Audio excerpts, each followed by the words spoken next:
بسم اللہ الرحمن الرحیم۔ شروع کرتی ہوں اللہ کے نام سے جو بڑا مہربان اور نہایت رحم کرنے والا ہے۔ تمام ناظرین کو السلام علیکم۔ ناظرین، سال کے وہ 10 دن آ گئے ہیں جن میں ایک نیکی کا اجر کئی گنا بڑھا دیا جاتا ہے۔ کیا آپ جانتے ہیں کہ ان دنوں کی عبادت اللہ کو باقی دنوں سے زیادہ محبوب ہے؟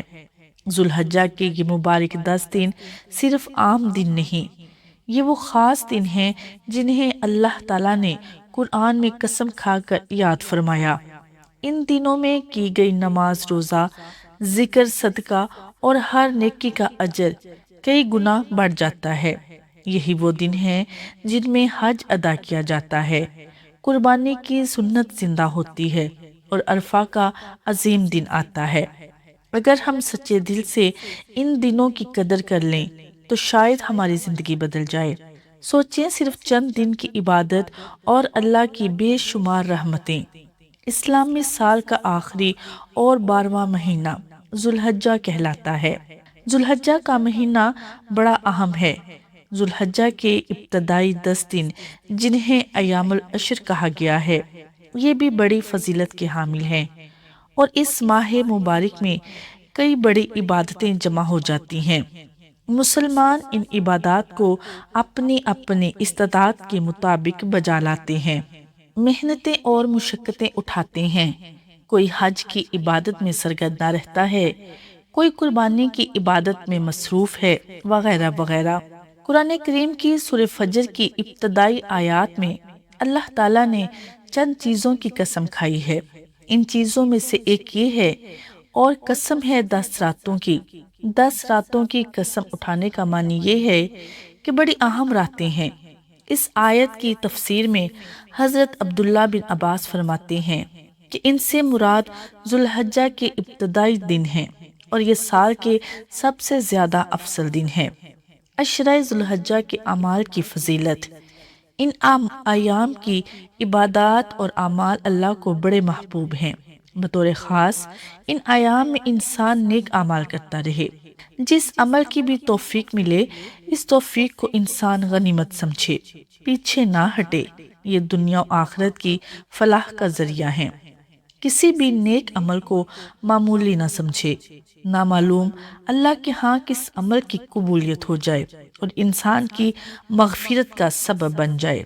ترمذی شریف میں حضرت ابن عباس رضی اللہ عنہما سے منقول ہے کہ رسول اللہ صلی اللہ علیہ وسلم نے فرمایا، دنوں میں کوئی دن ایسا نہیں جس میں نیک عمل کرنا اللہ کے نزدیک ان 10 دنوں ذی الحجہ کا پہلا عشرہ سے زیادہ محبوب ہو۔ صحابہ نے عرض کیا، یا رسول اللہ صلی اللہ علیہ وسلم، کیا ان ایام کے علاوہ دوسرے دنوں میں اللہ کی راہ میں جہاد کرنا بھی ان دنوں کے نیک اعمال کے برابر نہیں؟ آپ صلی اللہ علیہ وسلم نے فرمایا، نہیں۔ پھر فرمایا، ہاں، اس آدمی کا جہاد جو اپنی جان و مال کے ساتھ اللہ کی راہ میں لڑنے نکلا اور پھر واپس نہ ہوا، ان دنوں کے نیک اعمال سے بھی زیادہ افضل ہے۔ اس حدیث مبارکہ کا مطلب یہ ہے کہ اگر جہاد ایسا ہو جس میں مال و جان سب اللہ کی راہ میں قربان ہو جائے اور جہاد کرنے والا مرتبہ شہادت پا جائے، تو وہ جہاد البتہ اللہ کے نزدیک ان 10 دنوں کے نیک اعمال سے بھی زیادہ محبوب ہے، کیونکہ ثواب نفس کشی و مشقت کے بقدر ملتا ہے، اور ظاہر ہے کہ اللہ کی راہ میں اپنی جان اور اپنا مال قربان کر دینے سے زیادہ نفس کشی اور مشقت کیا ہو سکتی ہے۔ بہرحال ذی الحجہ کے پہلے عشرے کے اعمال اس اعتبار سے سب سے زیادہ محبوب ہیں کہ بہت زیادہ برگزیدہ اور بعظمت و فضیلت دن یعنی عرفہ انہی دنوں میں آتا ہے، اور افعال حج بھی انہی ایام میں ہوتے ہیں۔ ان دنوں میں کون سے اعمال کریں؟ حضرت ابو ہریرہ ایک روایت میں فرماتے ہیں، ان ایام میں ایک دن کا روزہ اللہ کے ہاں ثواب میں 1 سال کے روزوں کے برابر ہے، اور ایک رات کی عبادت لیلۃ القدر کی عبادت کی طرح اجر و ثواب رکھتی ہے۔ اس روایت سے ہمیں یہ معلوم ہوا کہ ان دنوں میں روزے رکھنے کی کوشش کرنی چاہیے۔ اور جس قدر ممکن ہو عبادات کریں، خصوصاً رات کے اوقات اور رات کا آخری حصہ۔ اس میں جسے عبادت کی توفیق مل جائے وہ اگرچہ 2 رکعت نفل ہی کیوں نہ ہو، بہت بڑی سعادت کی بات ہے۔ لہٰذا ہمیں چاہیے کہ ان ایام میں دن میں روزہ رکھیں اور رات میں جس قدر ممکن ہو عبادت سے اپنے آپ کو محروم نہ رکھیں۔ خود رسول اللہ صلی اللہ علیہ وسلم کے بارے میں ازواج مطہرات نقل فرماتی ہیں کہ آپ ان 9 دنوں کے روزے رکھتے تھے، پھر ان دنوں میں 9 تاریخ وہ یوم عرفہ کہلاتی ہے۔ اس دن کا روزہ بطور خاص بڑی فضیلت کا حامل ہے۔ دوسری روایات میں ہے ان ایام میں کثرت سے لا الہ الا اللہ، اللہ اکبر کہا کرو، کیونکہ یہ ایام تحلیل، تکبیر اور اللہ کے ذکر کے ہیں، اور بعض روایات میں تحمید یعنی الحمدللہ کے پڑھنے کا بھی حکم آیا ہے۔ مقصود یہ ہے کہ ان ایام میں ذکر کی کثرت کرنی چاہیے، چاہے یہ ذکر اذکار ہوں، قرآن کی تلاوت ہو یا درود پاک کا پڑھنا ہو۔ 9 ذی الحجہ کے روزے کی فضیلت۔ ان ایام میں اگر کوئی آدمی باقی دنوں میں روزے کا اہتمام نہ بھی کر سکے تو کم از کم 9 ذی الحجہ کے روزے کا تو ضرور اہتمام ہونا چاہیے۔ یعنی ہمارے ہاں کے حساب سے جس دن ذی الحجہ کی 9 تاریخ ہو، عید سے ایک دن پہلے اس دن روزہ ضرور رکھا جائے۔ اس ایک روزہ کی بھی مستقل فضیلت احادیث میں بیان کی گئی ہے۔ صحیح مسلم، ترمذی اور دیگر کتابوں میں آن حضرت صلی اللہ علیہ وسلم سے حضرت ابو قتادہ نے یہ روایت نقل کی ہے، میں اللہ تعالیٰ سے یہ امید رکھتا ہوں کہ عرفہ کے دن کا روزہ اس کے بعد والے سال اور اس کے پہلے والے سال کے گناہوں کا کفارہ ہو جائے گا۔ یعنی ایک دن کا روزہ اتنا بابرکت ہے کہ 2 سال کے گناہ اس کی وجہ سے معاف کر دیے جائیں گے، اور یہ اللہ کی رحمت اور شان کریمی ہے۔ اس بارے میں شک کی بجائے پختہ عزم اور یقین ہونا چاہیے۔ اللہ تعالیٰ انتہائی کریم اور مختار ہیں، جس دن یا جس گھڑی کے جس عمل کی اپنے کرم سے جتنی بڑی اجر و قیمت و ثواب مقرر کرنا چاہیں کر سکتے ہیں۔ اس لیے یقین کے جذبے کے ساتھ ان اعمال میں لگنا چاہیے۔ قربانی کرنے والا بال ناخن نہ کٹوائے۔ ذی الحجہ کے پہلے عشرے سے متعلق ایک ہدایت یہ بھی ہمیں دی گئی ہے کہ جو شخص قربانی کرتا ہو وہ ذی الحجہ کا چاند دیکھنے کے بعد حجاج کرام سے مشابہت کے لیے ناخن اور بال کٹوانے سے احتراز کرے۔ اس سلسلے میں کتب احادیث میں حضرت ام سلمہ رضی اللہ عنہا سے یہ روایت منقول ہے کہ آپ صلی اللہ علیہ وسلم نے فرمایا، جب ذی الحجہ کا پہلا عشرہ شروع ہو جائے تو تم میں سے جو آدمی قربانی کرنے کا ارادہ کرے وہ اس وقت تک جب تک کہ قربانی نہ کر لے اپنے بال اور ناخن بالکل نہ کتروائے۔ اس روایت میں قربانی کرنے والوں کو بقرعید کا چاند دیکھنے کے بعد قربانی کر لینے تک بال وغیرہ کٹوانے سے اس لیے منع فرمایا گیا ہے تاکہ جو لوگ حج کر رہے ہیں اور احرام کی حالت میں ہیں وہ بال ناخن نہیں کٹوا سکتے، لہٰذا دوسرے لوگوں کو بھی احرام والوں کی مشابہت حاصل ہو جائے۔ البتہ یہ ممانعت تنزیہی ہے، لہٰذا بال وغیرہ نہ کٹوانا مستحب ہے اور اس کے خلاف عمل کرنا ترک اولیٰ ہے لیکن حرام نہیں۔ لہٰذا کسی کو ضرورت یا کوئی عذر ہو اور وہ بال ناخن کٹوا دے تو گناہگار نہیں ہوگا۔ بہرحال یہ اللہ تعالیٰ کی طرف سے اہل ایمان کو موقع دیا گیا ہے کہ وہ اپنی اپنی جگہ رہتے ہوئے بھی حج اور حجاج کرام سے ایک نسبت اور مشابہت پیدا کر لیں اور ان کے ساتھ کچھ اعمال میں شریک ہو جائیں۔ صدقہ و خیرات کرنا، اللہ کے راستے میں خرچ کرنا، اپنے والدین، بیوی بچوں کے ساتھ ساتھ قریبی رشتہ دار، پڑوسی، محلے دار اور تمام مسلمانوں میں مستحقین، یتیموں، بیواؤں، فقراء و مساکین اور اللہ کے راستے میں مختلف مدود میں خوش دلی کے ساتھ اللہ کی رضا اور اپنی واجبی ذمہ داری سمجھتے ہوئے خرچ کرنا۔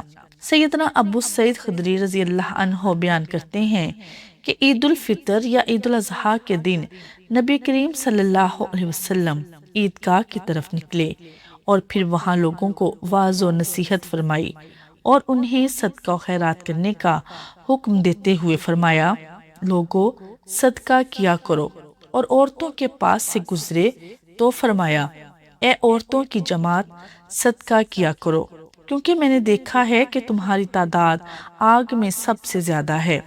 اور جب نبی کریم صلی اللہ علیہ وسلم اپنے گھر تشریف لے گئے تو ابن مسعود رضی اللہ عنہ کی بیوی سیدہ زینب رضی اللہ تعالی عنہ اندر آنے کی اجازت مانگنے لگی، تو نبی کریم صلی اللہ علیہ وسلم سے عرض کیا گیا کہ زینب رضی اللہ عنہ آئی ہیں، تو رسول کریم صلی اللہ علیہ وسلم نے دریافت کیا کون سی زینب؟ تو کہا گیا کہ ابن مسعود رضی اللہ تعالی عنہ کی بیوی۔ تو رسول کریم صلی اللہ علیہ وسلم نے اجازت مرحمت فرمائی۔ سیدہ زینب اندر آئیں اور عرض کیا، اے اللہ کے نبی صلی اللہ علیہ وسلم، آپ نے آج صدقہ و خیرات کرنے کا حکم دیا ہے اور میرے پاس میرا زیور ہے، میں اس سے صدقہ کرنا چاہتی ہوں۔ ابن مسعود رضی اللہ عنہ کا خیال ہے کہ وہ اور اس کی اولاد اس صدقہ کے زیادہ مستحق ہے، تو رسول کریم صلی اللہ علیہ وسلم نے فرمایا، ابن مسعود رضی اللہ عنہ نے سچ کہا ہے، تیرا خاوند اور تیری اولاد کسی دوسرے پر صدقہ کرنے سے زیادہ حقدار ہے۔ سیدنا ابو ہریرہ رضی اللہ تعالی عنہ بیان کرتے ہیں کہ رسول کریم صلی اللہ علیہ وسلم نے فرمایا، اللہ تعالیٰ کا فرمان ہے، اے ابن آدم، خرچ کر میں تجھ پر خرچ کروں گا۔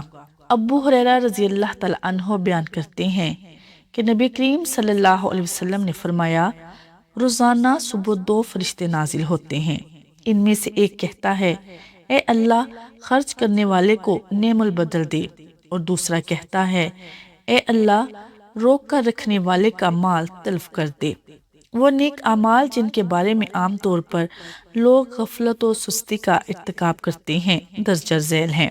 اللہ کے ذکر اور فرض نماز، بالخصوص عید کی فجر کی نماز کی ادائیگی میں، رسول اللہ صلی اللہ علیہ وسلم پر مسنون صلاۃ و سلام پڑھنے میں، سنن اور نوافل کی ادائیگی میں، قرآن کریم کی تلاوت میں، دعائیں کرنے میں، ذوالحجہ کے روزے بالخصوص 9 ذی الحجہ کا روزہ رکھنے میں، قربانی کرنے والے کا ذوالحجہ کا مبارک مہینہ شروع ہونے کے بعد بال یا ناخن کاٹنے سے اجتناب کرنے میں، حرام مال و ذریعہ معاش سے اجتناب کرنے میں، ہر قسم کے ظلم و زیادتی سے دور رہنے میں، حقوق العباد میں، والدین کے ساتھ حسن سلوک میں، رشتہ داروں کے ساتھ صلہ رحمی کرنے میں، لوگوں کو معاف کرنے اور ان سے درگزر کرنے میں، امانت کی ادائیگی اور وعدہ کو پورا کرنے میں، زبان و شرمگاہ اور نگاہوں کی اللہ کی نافرمانی سے حفاظت کرنے میں،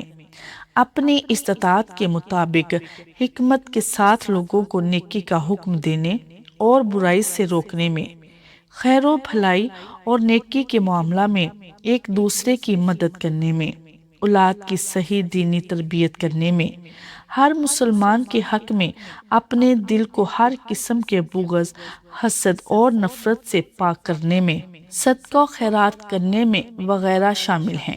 لہٰذا مذکورہ تمام امور میں غور کریں اور جہاں اور جس معاملہ میں خود میں کمی و غفلت محسوس کریں، اپنی اصلاح کرنے کی کوشش کریں، کہ مومن ہر وقت اپنی اصلاح کرنے اور خود کو سنوارنے میں لگا رہتا ہے۔ اللہ توفیق عطا فرمائے۔ خلاصہ یہ ہے کہ عشرہ ذی الحجہ کے یہ 10 دن بڑے مقدس، محترم اور عظمت والے ہیں۔